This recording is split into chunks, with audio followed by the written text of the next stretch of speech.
Hi friends, ఈ video నచ్చితే తప్పకుండా సబ్స్క్రైబ్ చేయండి. ఇక దర్శన్ శరణ్య అయితే గుడికి వస్తారు. గుడికి వచ్చి లోపలికి వెళ్ళబోతూ ఉండగా అప్పుడే అక్కడ సమీర అయితే కనిపిస్తుంది.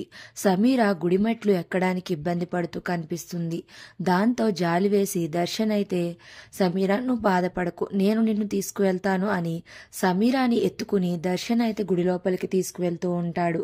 ఇక ఇదంతా చూసి శరణ్య అయితే బాధపడుతూ ఉంటుంది.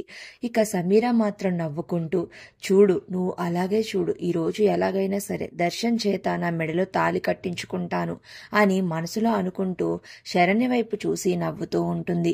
ఇక మనసులో శరణ్య అనుకుంటూ ఉంటుంది, నేను ఎట్టి పరిస్థితుల్లోనూ ఆయనను నీకు దగ్గర కానివ్వను అని అనుకుని ఇక వాళ్ళకంటే ముందుగా గుడి లోపలికి వెళ్తుంది. వెళ్ళి వాళ్ళు వచ్చే దారిలో పక్కనే దీపపు కుంది కనిపించడంతో అందులో ఉన్న నూనెని అక్కడ వేసి ఇక పక్కకు వచ్చి దాక్కుంటుంది.